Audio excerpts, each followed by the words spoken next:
Le bec d'Ambès, pointe extrême de l'entre-deux-mers.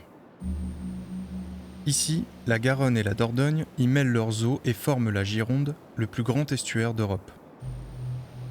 2 fois par jour, le balancement des marées et le renversement des courants y font entrer près de 25 000 m3 de mer, remontant le cours de la Garonne et de la Dordogne jusqu'à 85 km en amont.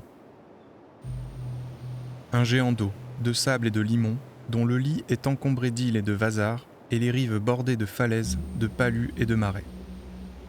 Pendant des millénaires, les sociétés ont composé avec ces milieux, mais ce n'est qu'au XVIIe siècle qu'elles sont parvenues à les aménager durablement. Sous l'impulsion du roi Henri IV, et grâce à l'expertise technique d'ingénieurs hollandais, les seigneurs locaux entreprennent d'assécher les marais estuariens. Ces travaux, en ouvrant à la pâture et à l'agriculture d'immenses surfaces, transforment radicalement les paysages et modifient le rapport des hommes à l'estuaire. Depuis cette époque, digues, canaux et écluses permettent aux hommes de contrôler le flux et le reflux des eaux et de se protéger des inondations. Depuis 4 siècles, ce système perdure. Mais depuis quelques décennies, des signaux faibles attirent l'attention et inquiètent.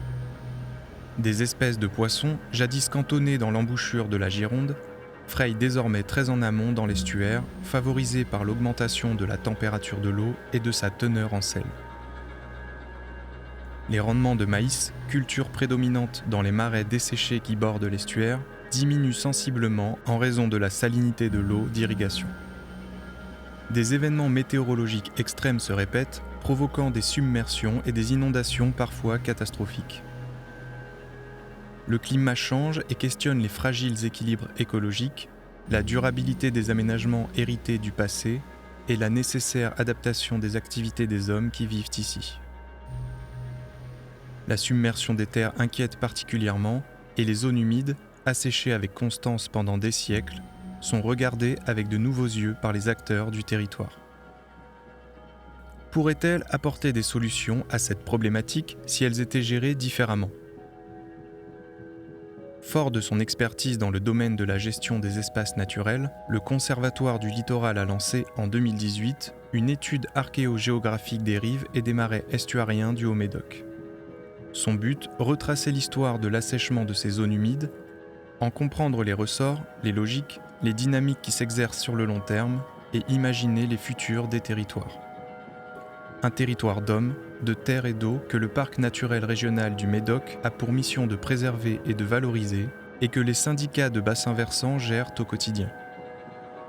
Tel un livre ouvert, le paysage nous en raconte l'histoire. Regardons ce qu'il a à nous apprendre.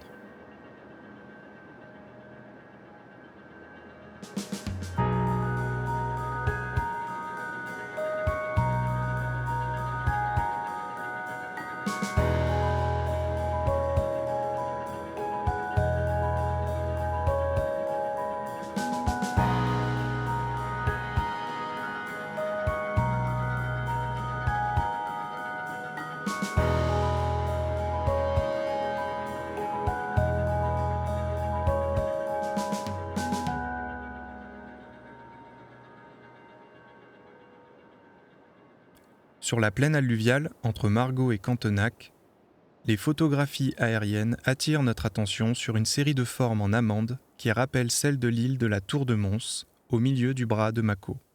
Ces formes se distinguent nettement de celles des champs situés à l'ouest, beaucoup plus géométriques. Entre les deux, une ligne continue apparaît dans le paysage, parallèle à la berge. La carte altimétrique montre que cette ligne correspond à une rupture franche de la topographie de l'ordre d'1,5 m d'altitude et qu'elle s'étire sur une quinzaine de kilomètres de l'embouchure du marais d'Arcin au nord à celle de la Jalle de Métivier sur la commune de Ludon-Médoc au sud. De quoi s'agit-il ? L'analyse des cartes et plans anciens apporte de premiers éléments de réponse à cette question. En comparant une série de cartes du début du XVIIIe siècle à aujourd'hui, on constate que les rives de l'estuaire ont été engraissées par l'atterrissement d'un chapelet d'îles faisant avancer la ligne de berge d'environ 800 mètres sur la Garonne et la Gironde. L'étude des textes anciens permet d'aller plus loin dans la compréhension de ce processus en montrant qu'il s'opère à 2 périodes distinctes et à l'initiative d'acteurs différents. Au milieu du XVe siècle, à l'instigation de l'abbaye Sainte-Croix de Bordeaux, qui possédait de nombreuses terres autour de Mâcon, pour les îles atterries les plus au sud. À la fin du XVIIIe siècle et tout au long du XIXe siècle, sous l'impulsion de parlementaires et grands propriétaires viticoles en quête de nouvelles terres productives pour les îles les plus au nord. Au moyen de plantations de saules, de piquets, de fagots, de branchages et de pierres, ceux-ci font consolider les vasards et hauts fonds qui encombrent le bras pour en faire des îles qu'ils réunissent ensuite à la terre.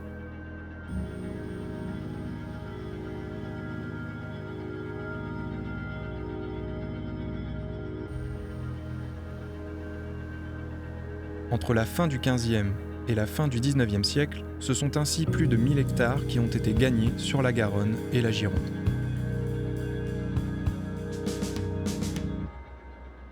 Une vingtaine d'années après le début des atterrissements, émerge un autre processus de transformation des milieux, initié cette fois par les services de l'État.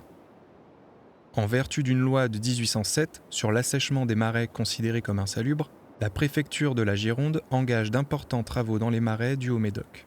Mais parce qu'ils composent avec l'héritage de projets plus anciens, les dessèchements opérés s'avèrent peu efficaces. À Ars-Saint-Soussan, les travaux débutent en 1819 mais ne s'achèvent qu'en 1940, après l'abandon d'un projet de canal de navigation hérité du XVIIIe siècle qui devait permettre de relier Castelnau de Médoc à la Gironde. Exploité en prairie jusque dans les années 50, le marais a progressivement été délaissé par ses propriétaires, faute de débouchés agricoles. Il est aujourd'hui très largement boisé, mais reste géré, sur le plan hydraulique, par le système des canaux et écluses hérité des XVIIIe et XIXe siècles. À Bechevel, le service des ponts et chaussées élabore un projet fondé sur l'association d'un canal central, creusé à la fin du XVIIIe siècle par les propriétaires viticoles riverains, et de chenaux de ceinture fermés par des écluses. Ce projet, consolidé tout au long du XIXe siècle, va apporter aux propriétaires du marais une certaine prospérité jusqu'à ce que des inondations, liées à l'assainissement des Landes, ne mettent à mal l'équilibre du marais à partir du début du XXe siècle. En dépit d'améliorations obtenues par l'élargissement des fossés et le renforcement des ouvrages de protection, le marais de Bechevel est lui aussi aujourd'hui en grande partie boisé. Quant au marais de la Barde et de Cantenac, les travaux initiés respectivement en 1827 et 1839 ne parviendront jamais à un assèchement satisfaisant. Outre l'inefficacité du réseau hydraulique, cet échec s'explique par l'accumulation de barrières matérielles entre le marais et l'estuaire, telles que l'île aux Vaches, la route départementale et la voie ferrée, qui ralentissent l'écoulement de l'eau. Après quelques décennies d'exploitation, les prairies sont là encore abandonnées. Le marais est aujourd'hui complètement boisé, mais reste géré selon le système hydraulique mis en place au début du XIXe siècle. En l'espace d'une vingtaine d'années, le dessèchement des marais du Haut-Médoc a ainsi abouti à la conversion de milliers d'hectares de zones humides en prairies. Mais l'inefficacité structurelle des réseaux de drainage et les mutations de l'agriculture de la seconde moitié du XXe en ont condamné progressivement l'exploitation, de sorte que les marais ont aujourd'hui perdu leur vocation ancienne.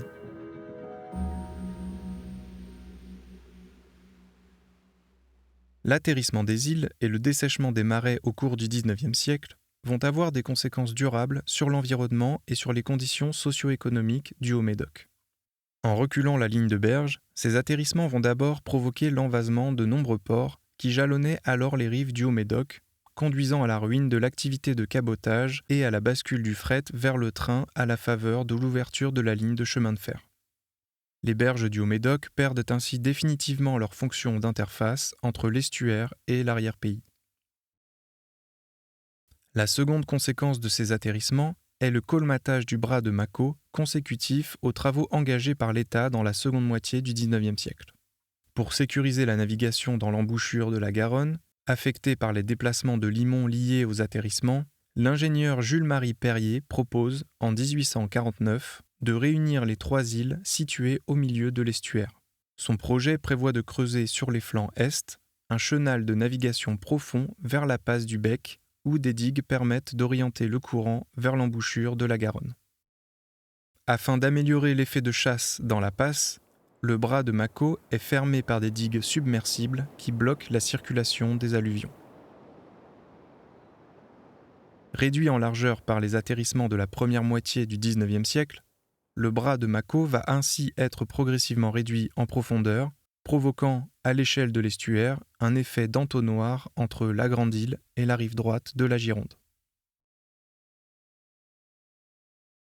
La troisième conséquence des atterrissements concerne la plaine alluviale. Bien qu'exposée à l'inondation de l'estuaire, celle-ci était cultivée au moyen d'une technique ancestrale encore utilisée dans de nombreuses plaines inondables d'Amérique du Sud et d'Asie, celle de la culture sur champs surélevés. Mis hors d'eau par rapport au niveau des crues par l'accumulation du limon provenant des fossés, les champs surélevés permettent de préserver les plantes de l'asphyxie et d'assurer la fertilité du sol.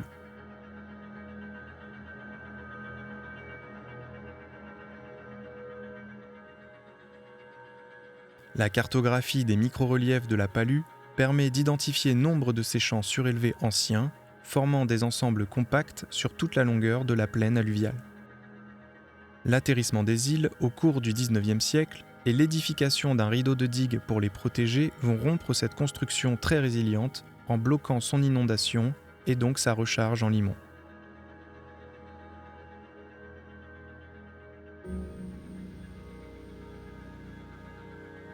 La dernière conséquence de ces travaux concerne les zones humides. La canalisation et la géométrisation des cours d'eau au sein des marais a affecté durablement leurs fonctions écologiques, biochimiques et hydrographiques. Limitation des crues, stockage de l'eau, régulation du débit, protection des rivages, épuration de l'eau, stockage du carbone, rôle dans la reproduction des poissons. La réduction de ces services écosystémiques a rendu ce territoire plus vulnérable aux inondations et à la submersion.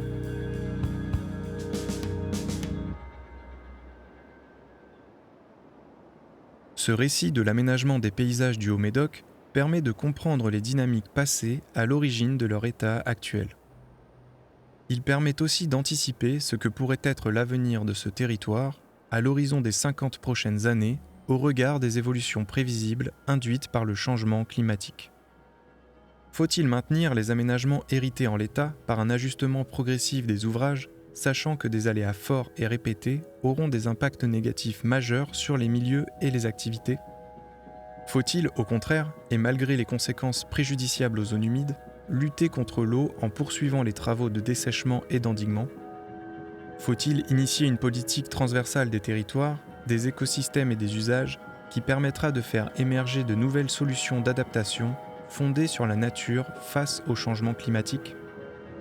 Gérer, lutter ou composer et s'adapter, tels sont les scénarios qui, dans les années qui viennent, devront être choisis par les acteurs et décideurs du Haut-Médoc pour offrir, selon les lieux et les moments, des conditions pérennes à la résilience des territoires.